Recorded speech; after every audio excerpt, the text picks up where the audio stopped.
भारत गौरव आचार्य श्री पुलक सागर जी गुरुदेव के प्रवचन और लेटेस्ट धार्मिक भजन व कार्यक्रम निशुल्क देखने व सुनने के लिए हमारे YouTube चैनल जीन शरण मीडिया को आज ही सब्सक्राइब करें और सबसे पहले देखने के लिए बेल आइकन पर क्लिक जरूर करें। जब बार बार असफलताएं मिलती हैं तो मन के अंदर एक नकारात्मक सोच पैदा हो जाती है, मैं कुछ भी कर लूं मैं सफल नहीं हो सकता हूँ। और आदमी को लगता है कि अब मेरे सारे रास्ते बंद हैं, एक ही रास्ता उसे दिखाई देता है, वह दिखाई देता है कि जीवन लीला खत्म कर लेना चाहिए, आत्महत्या कर लेना चाहिए। एक बात ध्यान रखना, सफलताओं के रास्ते पूरी तरह कभी बंद नहीं हुआ करते हैं। एक काम में आपको लगातार असफलता मिल रही है तो जरूर कोई ना कोई नई सफलता तुम्हारा इंतजार कर रही होती है।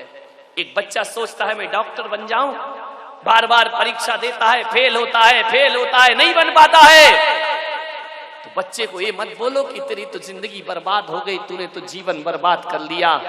ऐसा मत डालिए अपने बच्चों के दिमाग में।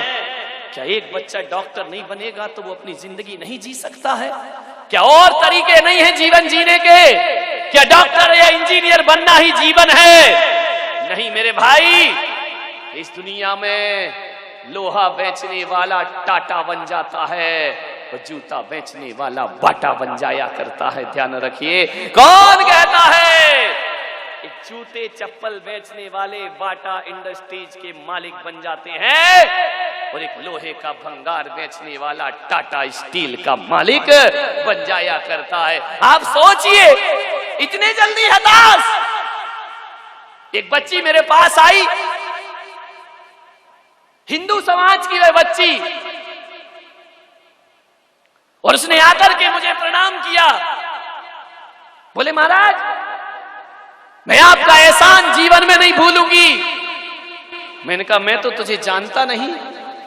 बोले मैं भी आपको नहीं जानती। तो मैंने कहा फिर एहसान कैसे हो गया?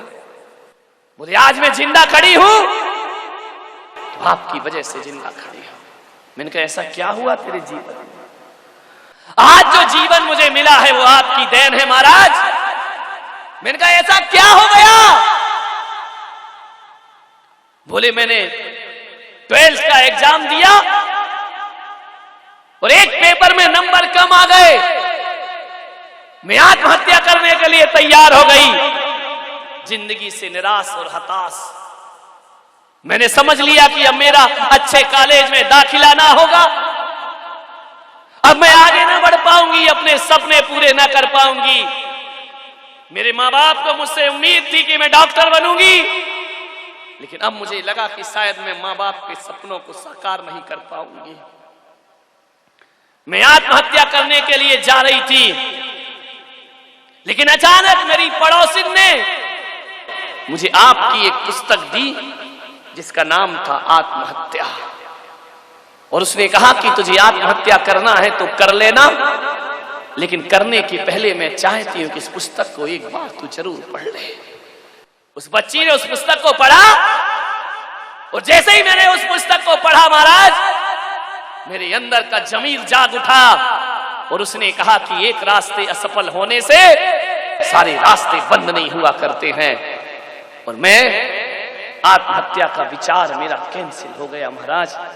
और मैं आज कहती हूं कि माँ बाप ने मुझे जन्म दिया है, लेकिन तुमने मुझे जीवन दिया है और आज मैं जिंदगी को जी रही। महाराज उसी दिन से मैंने आपको अपना गुरु बना लिया।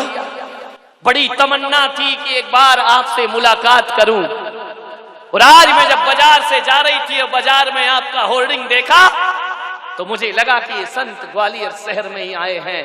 मैंने लोगों से पूछा, पूछते पाछते आज मैं आपके कमरे में आई हूं।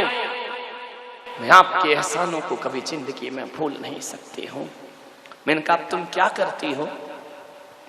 बोले मैंने डॉक्टरी का विचार दिमाग से निकाल दिया, और महाराज आपकी पुस्तक पढ़ने के बाद मैंने वो लाइन चेंज कर दी।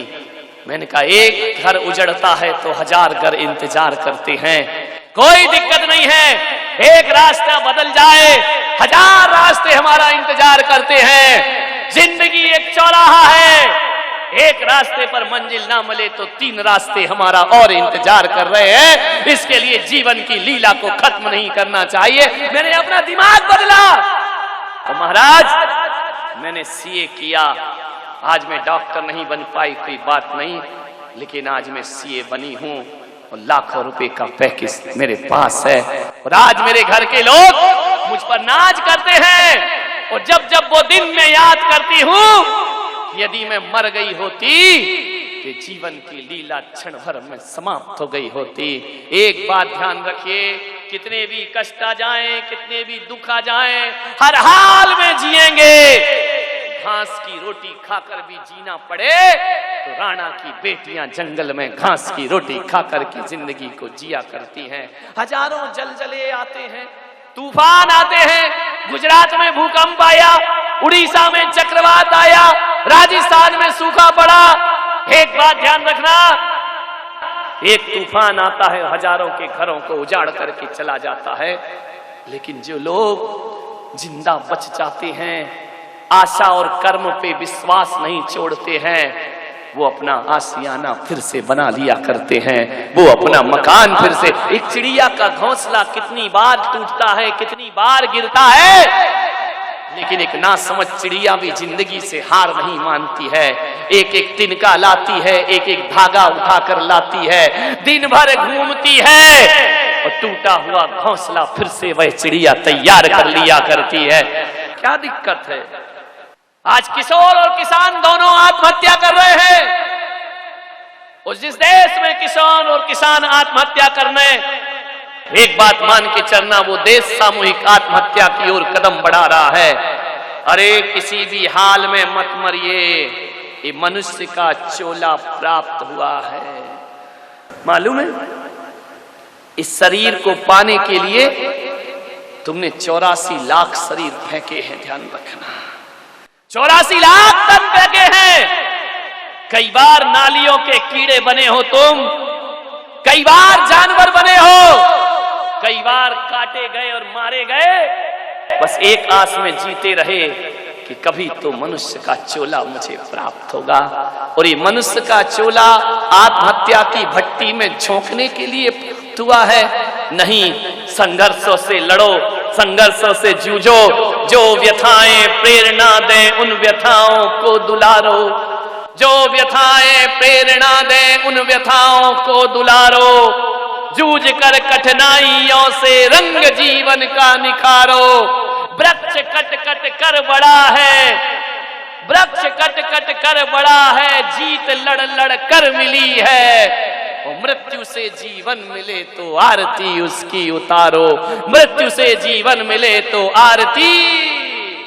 ध्यान रखिए, मृत्यु की सोचिए मत।